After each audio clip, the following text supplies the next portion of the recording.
Good morning. Welcome to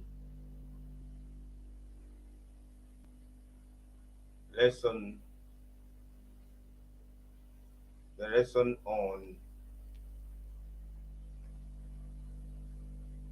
strategy number 4 and strategy number 5 combined. I will first take you through strategy number 4 and then strategy number 5.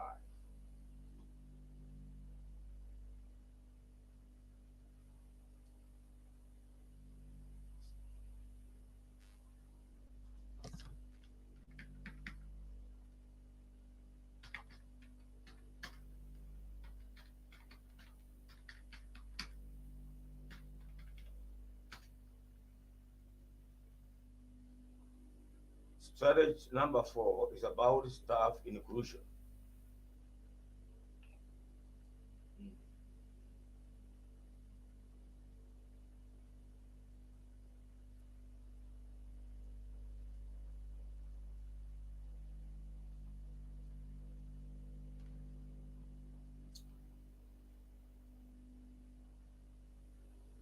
Staff members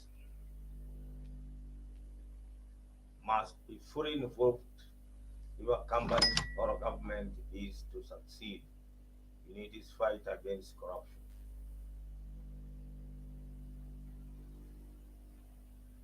The key word here is involved. They must be fully involved. It is said that employees can only perform well if they feel part and parcel of the company. If they feel involved in making of plans and execution of those plans, they will feel involved and appreciated. To deal with corruption, the fight against corruption must be inclusive in nature.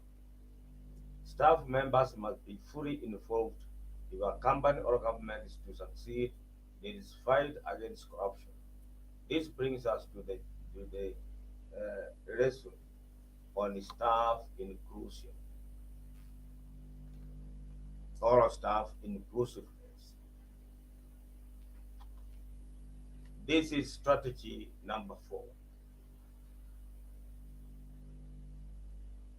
Staff who feel that they belong to an organization rarely steal and are most likely to report wrongdoing by others. What is always clear is that inclusion in the workplace seems to be a hot topic right now, but the concept holds much more untapped potential than just sitting as a hot topic. This isn't just a trend to come and go. It is practice that needs to be put into action. No more waiting, no more avoiding awkward conversations, no more being afraid to step on toes or get your feet wet. It is time to open up the floor for conversation, step out of our comfort zones, and make the workplace an environment that everyone feels welcome to come and to express their ideas.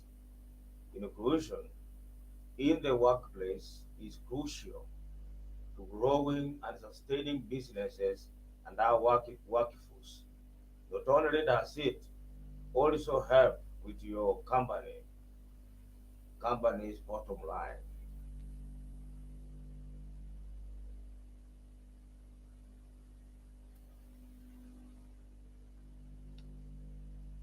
Staff inclusiveness or inclusion has the following benefits. Inclusion produces happier employees. When everyone feels included, morale goes up. This leads to higher satisfaction and empowerment within the organization that will radiate throughout the organization. The culture of the workplace environment becomes innovative.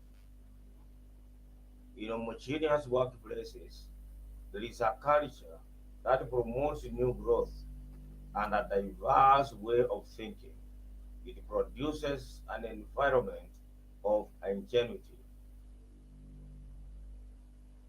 higher job satisfaction.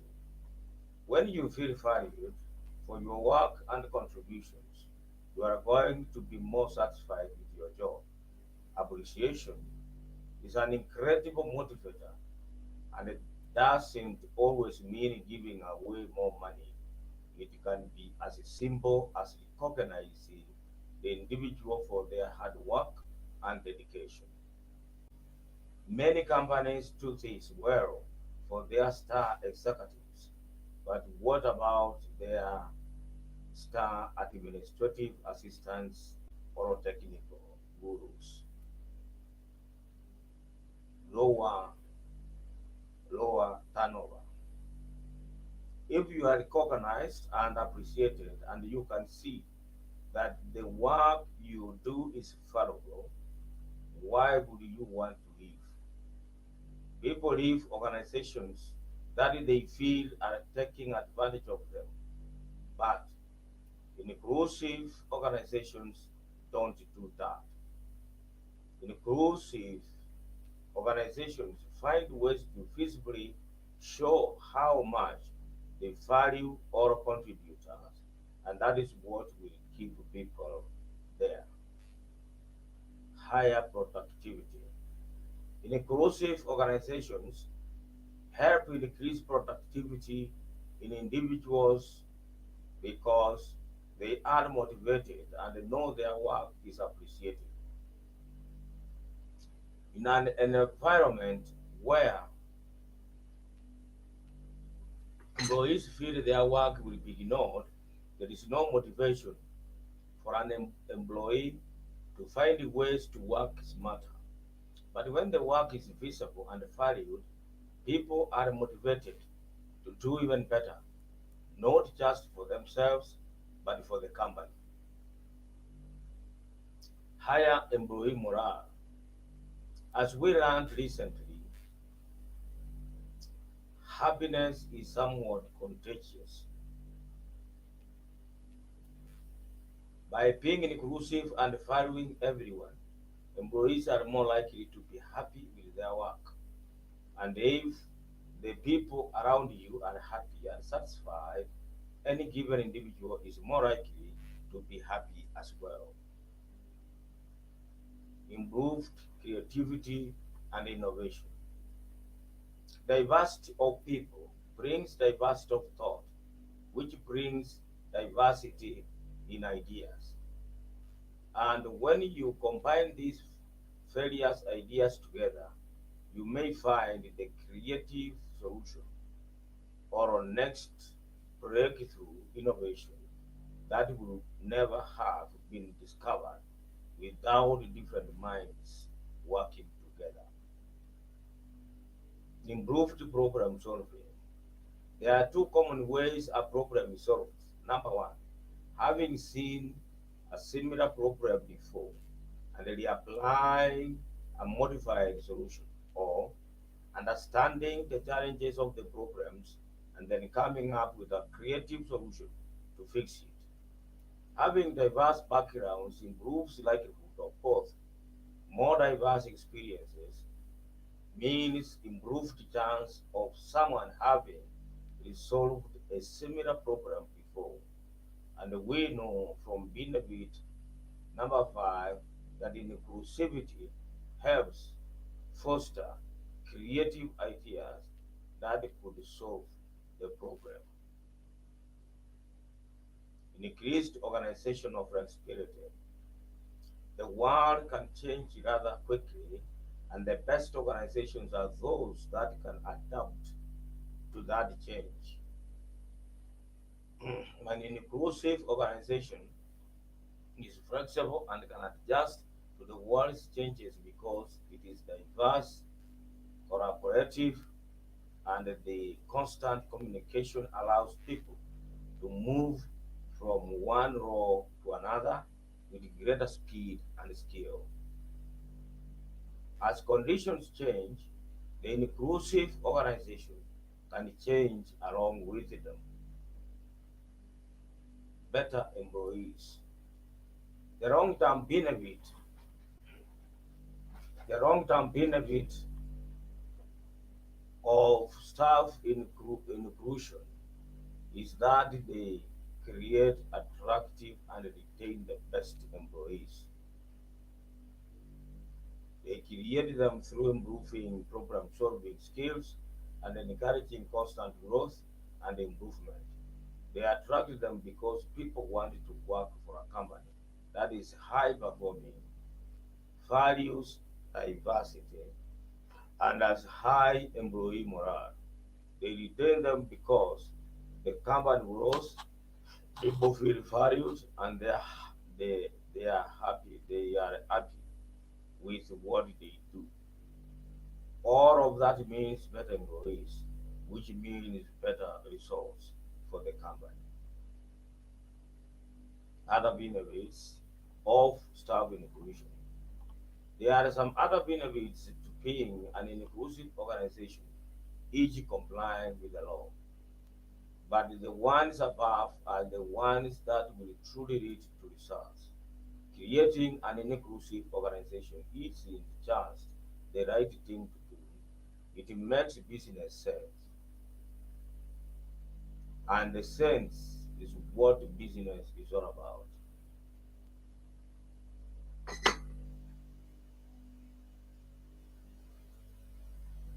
The following steps can be taken to ensure that the staff feel part of the organization.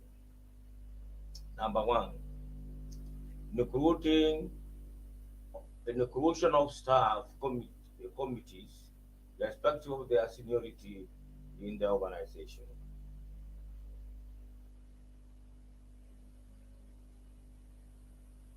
Recruiting staff in staff committees, irrespective of their seniority in the organization.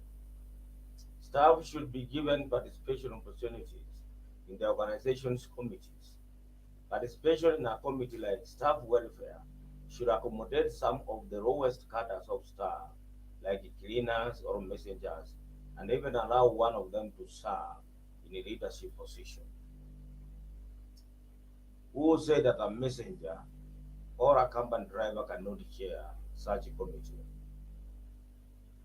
The lowest cadres of staff should also have representatives in the anti-corruption councils or committees we discussed uh, in later lessons. What the senior managers in organizations must realize is that they lead staff that are wiser or more intelligent than themselves. Having lower levels of education does not mean that one is stupid. Some people who dropped from school, for instance, due to reasons beyond their control at the time, they could be three times intelligent than a university graduate who was pushed through by his well-to-do parents.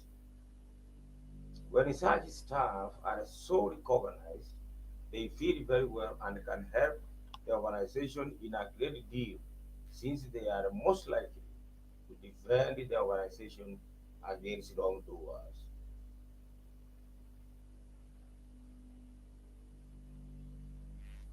Number two, commendations. Organization, organizations managers or directors must develop a culture of positive reinforcement, always ready to recognize something well done by staff and praise him or her for that. The culture of always finding faults to quarrel about is not morale boosting.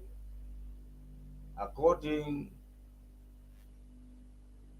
to rules of positive reinforcement, the supervisors of staff should be looking at good acts done for organization and they praise them instead of dwelling on the wrong. This will stimulate the staff to always endeavor to do well as opposed to bad. If you have to reprimand, please remind the staff of so many good things for which he was praised or rewarded, and then tell him or her that is the wrong act or omission is like adding that to his or her good record. That is the right way to do. The right way to do rebuke to a staff who has gone wrong. First, remind him or her of his good record, and then show him or her that the wrong he has committed is going to make his record dirty, and therefore he or she should refrain from repeating the same. Equal opportunities for all. Let it be seen and understood that the opportunities are there for all who work hard and smart regardless of their tribe, sex, race, or color. Ensure that rewards to a section head is taken by the whole team in that section. If a sales department head, for instance, win a trophy for top performance, all staff in that section should be treated to a party for having worked as a team. This should be done at the expense of the organization. Observe individual rights. Some rights are considered fundamental to the extent that they are contained in the United Nations Universal Declaration of Human Rights and the UN International Con- Convention on Civil and Political Rights, or the UN International Convention on Economic, Social, and Cultural Rights, including the following: self determination. One is freedom to set his or her own goals and out of free will plans how to achieve them. The key word there is freedom or to self rule. Staff do not like over supervision.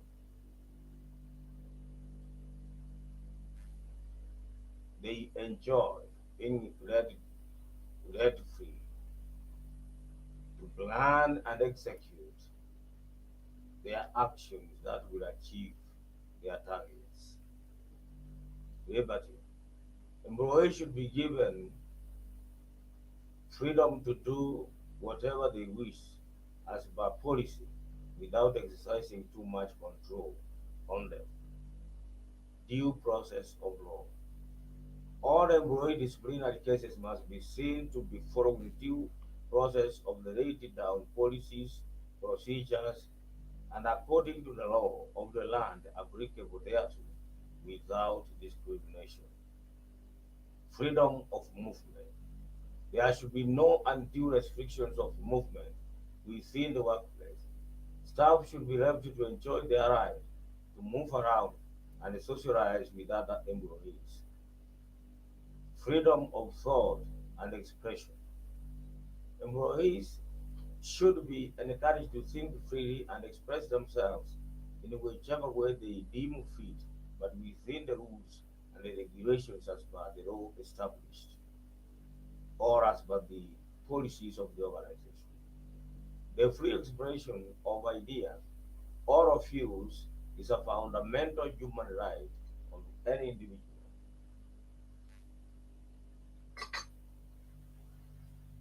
Freedom of religion.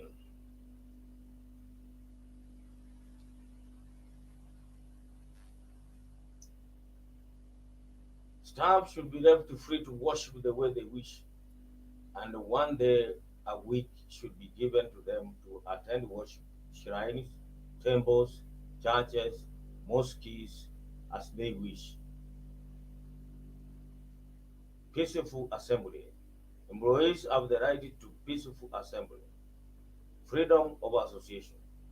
Staff should have freedom to associate with others at work and even form cooperatives or welfare associations. Inclusiveness in communication. All employees have the right to receive communication from the employer on all matters touching on them and the business as well. Communication here also means consultation. No changes should take place at the workplace without prior communication with the employees. Employees should be asked to give their views on the envisaged or planned changes before final decisions are made. Fairness for all. Fairness should not be the rule, but it must also be seen to happen in practice. One thing done to a person of equal qualification and experience must be seen to be done for the other person as well. If salary deduction is the punishment for Johnny's late coming, it should be the same treatment when Jenny reports to work late. Fairness also implies equal treatment of staff. Conclusion. The overall and the most important strategy for fraud deterrence, prevention, and detection is knowing how to deal with staff or human capital or systems in organization. Organizations must be employed to proactively deal with the fraud cancer. It goes without saying that if organizations and government can deal with their human capital well, so that they feel recognized and appreciated, then the war on corruption and fraud have been won to the extent of 90%. That is the end of my discussion on strategy number 4. I now quickly move to strategy number 5.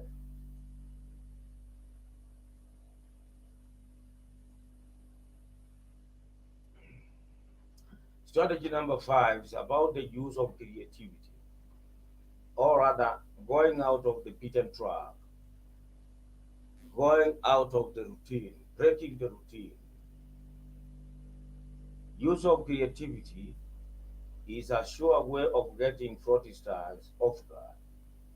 Fraudsters like procedures and processes that are always repeated from year to year, always following the same track.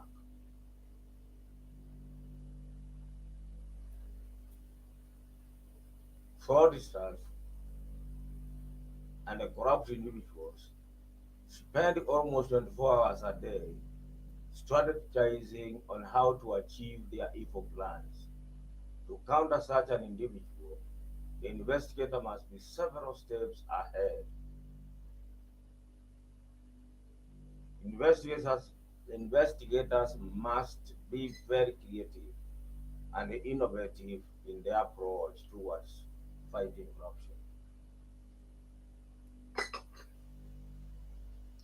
Use of creativity is a sure way of getting fraudsters off guard. Fraudsters like procedures and processes that are always repeated. Regular changes in investigative approach go a long way in confusing the fraudsters. Carrying out independent verification of assets and liabilities. There must be regular or announced independent professional verification of assets and liabilities to ensure that nothing wrong is going on in this area. This technique can both prevent and detect the following schemes: fraudulent omission of liabilities, fraudulent understatement of assets, fraudulent overstatement of assets, fraudulent under or overstatement of provisions, timing and lading.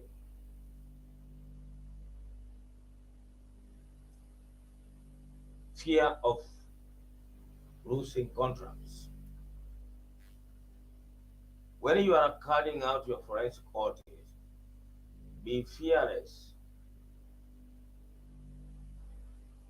Don't mind losing your contract by doing the right thing. Auditors, whether internal or external, must remember that detecting and reporting fraud or corruption is a noble duty, also supported by God. Do not fear losing your job or a contract, for if you lose one, God will give you another one or two. One can easily create a name as an honest person that always reveals wrongdoing regardless of the consequences. Some auditors or investigators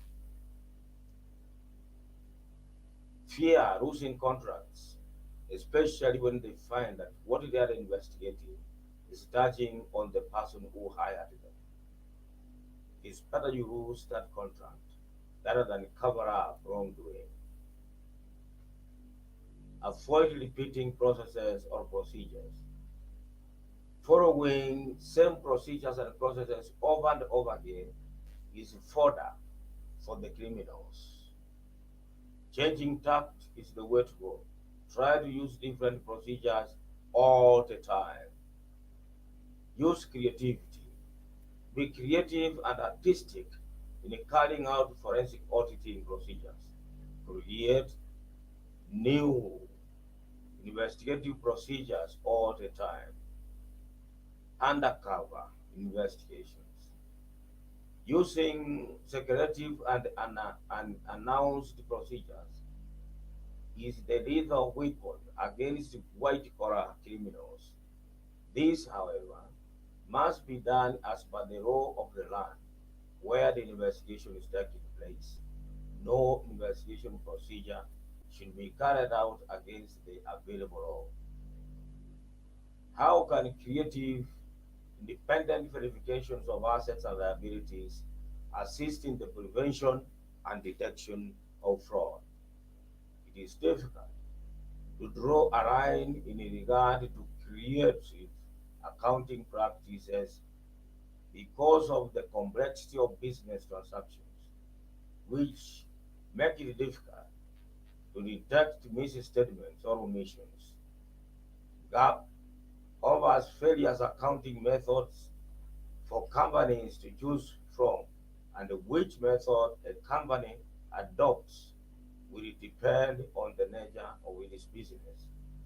The availability of these different methods provides options for companies to choose the one that best projects their financial performance. Although GAP requires consistency in the adoption of an accounting method, some companies may exploit the opportunity to use more than one method over the years. Even with the restrictions imposed by rules, regulations, and standards, there are many ways in which accounting methods can be manipulated that gives scope for a wide range of creative accounting practices. For example, the ambiguity that arises in the area of provision, expenses, and evaluation of assets could lead to the adoption of methods that favor the company but not the stakeholders. The loopholes in certain accounting areas or unclear definitions in financial reporting standards may also provide opportunities for the financial players to manipulate the numbers and sometimes very aggressively. In many instances, creative accounting practices are associated with fraud. There is a high possibility that the misstatements are the result of the managers misrepresenting the company's true financial condition. A misstatement may be attributed to changes in the regulatory requirements or accounting rules, or it may be part of a management strategy on earnings management.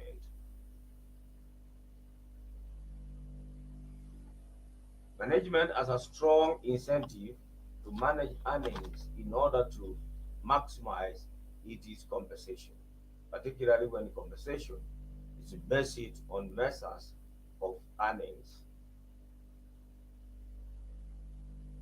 Maximizing compensation is not the only incentive for managers to engage in creative accounting.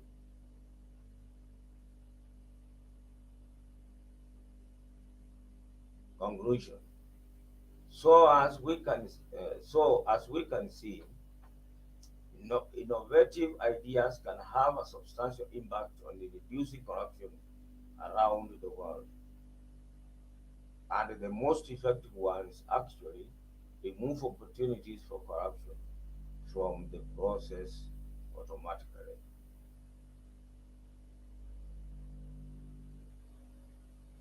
Thank you very much for listening. This is the end of today's lesson on strategies number 4 and 5.